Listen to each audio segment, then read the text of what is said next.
बिस्मिल्लाहिर्रहमानिर्रहीम। अस्सलाम वालेकुम। 19 मई 2024 को उम्मत मुस्लिमा को एक बहुत बड़े साने से गुजरना पड़ा।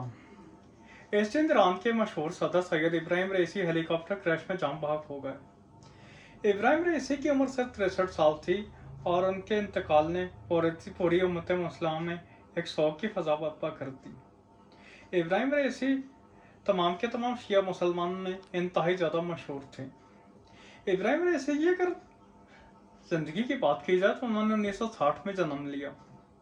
उन्हें शुरू से ही वकालत और कानून से दिलचस्पी थी, इसलिए उन्होंने वकालत का पेशा इख्तियार किया और 2004 से 2016 तक ईरान की सुप्रीम कोर्ट से मुंसलिक रहे और इसके डिप्टी चीफ जस्टिस और जस्टिस के ओहदे पर भी काम किया। इब्राहिम रईसी ने सियासत में हिस्सा लेना शुरू किया और 2021 में उन्होंने सदारती इंतखाबात लड़ने का ऐलान किया, जिसमें वो भारी अक्सरियत से कामयाब हुए।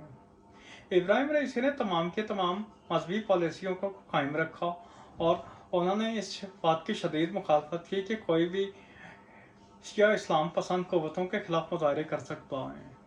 यही वजह है कि 2022 में हुकूमत के खिलाफ होने वाले मुजाहरों को उन्होंने सख्ती से कुचला, जिसमें 200 से ज़ायद लोग मारे गए।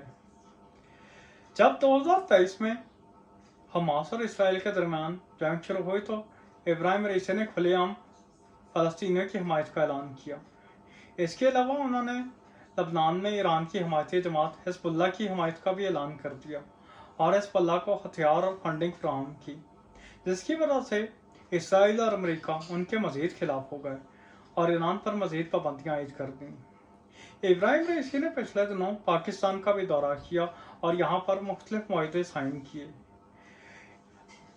अगरचे इब्राहिम रईसी ईरान में इंतहाई पॉपुलर थे, लेकिन सऊदी अरब और कुछ दूसरे ममालिक उन्हें नापसंद करते थे। उसकी एक वजह तो उनका शिया इस्लाम से ताल्लुक़ था और दूसरी वजह कुछ इंतहा पसंद जमातों की हमायत थी। इब्राहिम रईसी 19 मई 2024 को ईरान के सूबे मशरकी अज़रबैजान गए। उन्होंने वहाँ पर अज़रबैजान के सदर के साथ मिलकर एक मनसूबे का इफ्तिताह करना था। उस मनसूबे के इफ्तिताह करने के बाद वो हेलीकॉप्टर के जरिए मशरकी अज़रबैजान के दारुल हुकूमत तबरेज़ से तेहरान की तरफ रवाना हुए, लेकिन बदकिस्मती से वो रात का वक्त था और हेलीकॉप्टर फ़ज़ा में एक धमाके के साथ फट गया।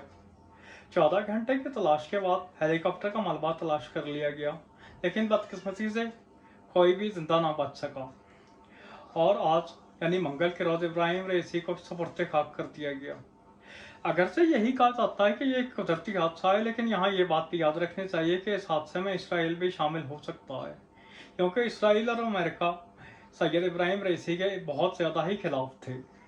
इसके अलावा सैयद इब्राहिम रईसी को ईरान का मुस्तकबिल का सुप्रीम लीडर भी कहा जाता है, लिहाजा ये बात यहाँ मद्देनज़र रखनी चाहिए कि वो सिर्फ और सिर्फ एक सियासतदान नहीं थे, बल्कि एक मजहबी रहनुमा थे। इसलिए उनके कत्ल से कुछ क़ुव्वतों को इंतहाई फ़ायदा पहुँचेगा। अगर आपको हमारे चैनल पर दिखाई जाने वाली वीडियोस पसंद आती है तो आपसे गुजारिश है कि हमारे चैनल को सब्सक्राइब करें। शुक्रिया।